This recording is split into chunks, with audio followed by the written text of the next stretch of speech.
Welcome to Shri Shri food. આજે હું તમને સુરતની ફેમસ ગ્રીન પાવભાજી કેમ બનાવી તેની રેસીપી કહીશ। આ ગ્રીન પાવભાજી ખૂબ જ ટેસ્ટી બને છે અને સુરતમાં આ બહુ જ ફેમસ છે અને વિન્ટરમાં બધા જ શાકભાજી મળી રહે છે। તો તમે પણ આ ગ્રીન પાવભાજીની રેસીપી ઘરે જરૂરથી એકવાર ટ્રાય કરજો। તો જોઈ લઈએ તેના માટે 200 ગ્રામ ફ્લાવર, તેને કાપીને ધોઈને તૈયાર કરેલું છે। 2 મીડિયમ સાઇઝના બટેટા અને ગ્રામમાં 150 ગ્રામ છે, તેને પણ કાપીને ધોઈ લીધેલા છે। 100 ગ્રામ વટાણા, આ વટાણા ફ્રેશ લીધેલા છે। 1 મીડિયમ સાઇઝની ડુંગળી અને થોડું મીઠું।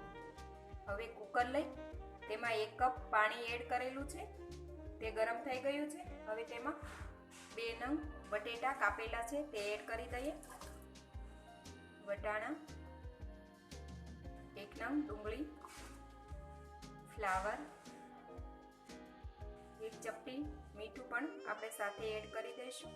હવે ઢક્કન બંધ કરી અને તેને 4 વિસલ થાય ત્યાં સુધી રહેવા દઈએ। હવે મીડિયમ ગેસ પર 4 વિસલ થઈ ગઈ છે। હવે કુકર આપણે નીચે ઉતારી લઈએ। ઢાંકણ ખોલી પાણી એક બાઉલમાં લઈ લઈએ। આ પાણીને આપણે ભાજી થોડી ઘટ હોય તો તેને પતલી કરવામાં યુઝ કરીશું। હવે શાકભાજીને આપણે મેસરથી સરસ ક્રશ કરી લઈએ। એ પહેલાં જો તમે હજી સુધી અમારી ચેનલ સબસ્ક્રાઈબ નથી કરી તો પ્લીઝ અહીંયા ક્લિક કરો એટલે સબસ્ક્રાઈબ થઈ જશે અને બેલ આઇકન પર ક્લિક કરશો એટલે તમને અમારા નવા વિડીયો મળતા રહે। અને વિડીયો પસંદ આવે તો પ્લીઝ લાઈક પણ કરો અને તમારા ગ્રુપમાં શેર પણ કરવાનું ભૂલતા નહીં। આ શાકભાજી સરસ ક્રશ થઈને તૈયાર થઈ ગયું છે।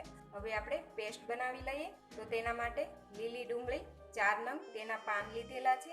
5 નંગ લીલા મરચાં, અડધો કપ કોથમીર, તેને ધોઈને કાપીને લીધેલી છે। અડધો કપ લીલું લસણ, તેને પણ કાપીને લીધેલું છે। 1 ઇંચ આદુનો ટુકડો। એક મિક્સર જાર લઈ તેની અંદર આપણે કોથમીર એડ કરી દઈએ, લીલી ડુંગળીના પાન, આદુનો ટુકડો, લીલું લસણ અને લીલા મરચાં। લીલા મરચાં વધારે નાખવા હોય, તમને જે પ્રમાણે તીખી જોઈતી હોય એ પ્રમાણે મરચાં એડ કરવા। હવે ઢાંકણ બંધ કરી અને ક્રશ કરી લઈએ। તમે જોઈ શકો છો આ પેસ્ટ આપણી તૈયાર છે, તેને એક બાઉલમાં લઈ લઈએ। આ મરચાં ધાણાની પેસ્ટ આપણી તૈયાર છે। હવે આ ગરમ પાણી લીધેલું છે, પાલક પણ લીધેલી છે, પાલકને ધોઈને કાપીને તૈયાર કરી લીધેલી છે, તેને આપણે ગરમ પાણીમાં એડ કરીશું। એક પાલકને આપણે 2 થી 3 મિનિટ માટે ગરમ પાણીમાં રાખીશું। પાણી આપણે ગરમ કરેલું જ લેવાનું છે। તો 3 મિનિટ થઈ ગઈ છે, તેને આપણે બહાર લઈ લઈએ। તેને આપણે એક બાઉલમાં ઠંડા પાણીમાં નાખીશું। હવે આપણે મિક્સર જારમાં લઈ લઈશું ભાજી। આ ભાજીને પણ આપણે ક્રશ કરીને તૈયાર કરી લઈએ। આ ગ્રીન પેસ્ટ પણ આપણી બનીને તૈયાર છે। આ ગ્રીન પેસ્ટ ભાજીમાં નાખવાથી તે સરસ ગ્રીન બનશે। હવે તેને પણ આપણે એક બાઉલમાં લઈ લઈએ।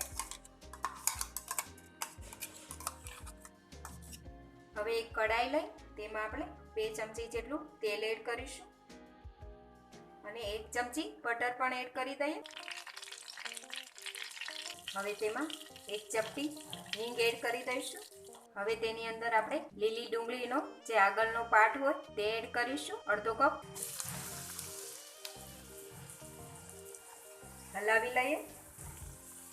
ડુંગળીને આપણે 1 મિનિટ માટે સાંતળી લઈશું। હવે ડુંગળી સરસ સંતળાઈ ગઈ છે, તેમાં આપણે જે કાચા ટમેટા આવે તે ઝીણા કાપીને 2 નંગ લીધેલા છે તે એડ કરી દઈએ। તેનાથી ભાજી ગ્રીન બનશે। હવે તેની અંદર આપણે સ્વાદ પ્રમાણે મીઠું એડ કરીશું। શાકભાજી બાફું તેમાં પણ મીઠું નાખેલું છે, તો આપણે ટામેટાનું ભાગનું મીઠું એડ કરીશું। મિક્સ કરી લઈએ। ટામેટા સોફ્ટ થાય ત્યાં સુધી ચડવા દેવાના છે। ટામેટાને ચડતા લગભગ 4 થી 5 મિનિટ જેવો ટાઈમ લાગશે। વચ્ચે વચ્ચે આપણે હલાવતા રહીશું।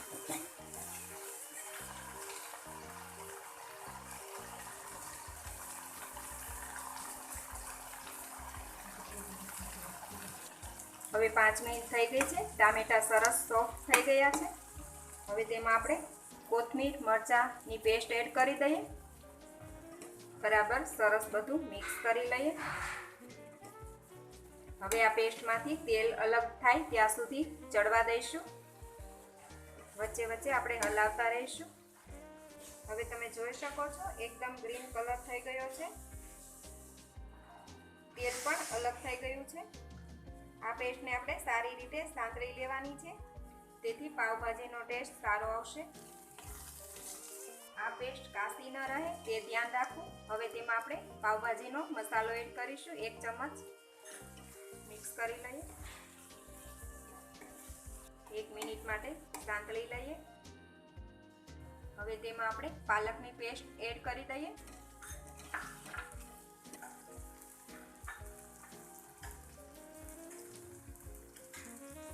હવે તેની અંદર આપણે બાફેલું શાકભાજી એડ કરી દઈએ. બધું મિક્સ કરી દઈએ.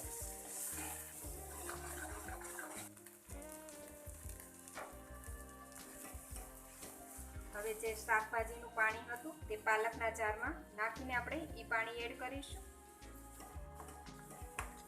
હવે આપણે ઢાંકણ ઢાંકી તેલ છૂટું પડે ત્યાં સુધી ધીમા ગેસ પર ભાજીને થવા દઈશું.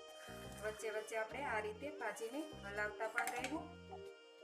ચેક કરી લઈએ તેલ જુદું પડી ગયું છે તો આપણે ભાજી બનીને તૈયાર છે. તેલ પણ ઉપર આવી ગયું છે. આ રીતે આપણે સારી રીતે ભાજીને ચડવા દેવી. ફરી તેને હલાવી લઈએ. લગભગ ફરી આપણે 5 મિનિટ થવા દીધેલી છે તો ભાજી આપણી બનીને તૈયાર છે. તેને આપણે નીચે લઈ લઈએ. ભાજીને આપણે એક પ્લેટમાં લઈ લઈએ. હવે તેના ઉપર બટર મૂકી દઈએ. લીલું લસણ, લીલા ધાણાથી ગાર્નિશ કરી લઈએ.